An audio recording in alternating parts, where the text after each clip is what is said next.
Pasal demi pasal harus dikaji ulang agar tidak jadi alat politik karena terkesan ini mengandung banyak pasal karet, tajam ke bawah, tumpul ke atas. Pak Akbar Faisal, tanggapan Anda?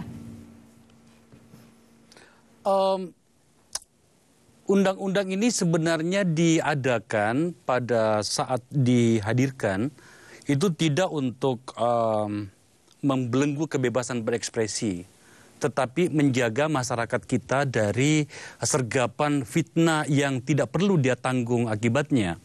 Sebenarnya itu alasannya. Dan pada beberapa hal saya setuju pada apa yang disampaikan oleh sahabat saya Pak Didi Irawadi, karena beliau pernah di DPR. Cuman Pak Didi, saya coba memberikan ingatan Anda ya. Jangan lupa bahwa di masa pemerintahannya Anda dulu, ingat nggak yang namanya Prita Mulyasari? Ingat kan? Jangan lupa, gitu ya. Cuma itu mengingatkan saja supaya balance keadaannya gitu ya.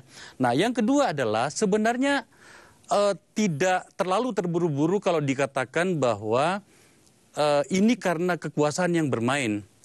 Kritik boleh, kritis boleh. Tetapi kemudian jagalah norma-norma yang sudah dianut oleh masyarakat ini selama ribuan tahun. Satu contoh misalnya, tadi berbicara tentang Ahmad Dhani. Saya orang bahasa, jadi saya agak berani untuk mendebat siapapun menyangkut ini. Saya bacakan dia punya tweet. Ahmad Dhani teman saya, kami kenal baik. Dia mengatakan begini, siapa saja yang dukung penista agama adalah bajingan yang perlu diludahi mukanya. Pertanyaan kita adalah siapa yang berhak memberikan sebuah permakluman bahwa Anda berhak untuk menilai apakah seorang penista agama atau bukan. Apakah seorang Ahmad Dhani seorang kiai? Apakah dia seorang yang pernah belajar di perguruan tinggi Islam dengan berbagai kajian-kajian keagamaan sampai dia bisa mengatakan bahwa seseorang telah menista agama? Yang kedua, kemudian dia katakan bajingan yang perlu diludahi mukanya. Bajingan adalah kata yang tidak layak untuk di ruang publik. Selama saya 10 tahun berada di ruang politik, saya selalu berusaha menghindari kalimat-kalimat seperti ini. Diludahi mukanya. Maka kemudian saya percepat. Ada beberapa orang yang merasa terganggu dengan ini dan dilaporkanlah dengan menggunakan pasal 28 ayat 2 yang bunyinya begini. Setiap orang yang dengan sengaja dan tanpa hak menyebarkan informasi yang ditujukan untuk menimbulkan rasa kebencian atau permusuhan individu dan atau kelompok masyarakat tertentu berdasarkan atas suku, agama, ras, dan antar golongan. Bukan pemerintah yang tersinggung, tetapi sebagian masyarakat kita yang menjunjung tinggi adat istiadat dan kesopanan di ruang publik merasa terganggu dengan itu. Kenapa harus dihubungkan dengan pemerintah, Mas?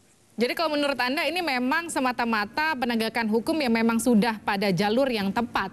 Bukan karena memang ini adalah pasal karet ataukah memang ini terkesan tajam ke bawah tumpul ke atas seperti itu. Tidak demikian ya Pak Akbar Faisal? Dalam penegakan hukum ada 3 elemen, Mbak.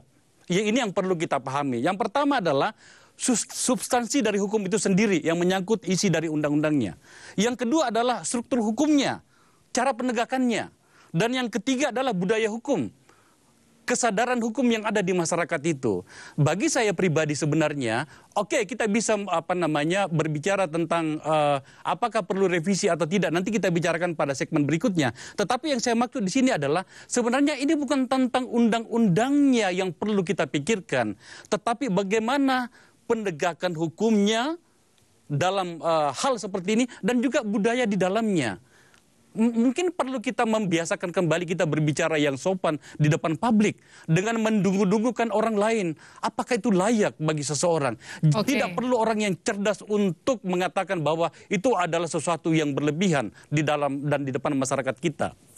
Artinya adalah kalau menurut Anda poin ini adalah penegakan hukumnya sudah tepat, tinggal bagaimana sudah ada undang-undangnya, sudah ada jeratan hukum yang menanti masyarakatnya harus lebih waspada dan harus lebih jeli kalau tidak mau tersandung undang-undang ITE. Saya ke Pak Fikar.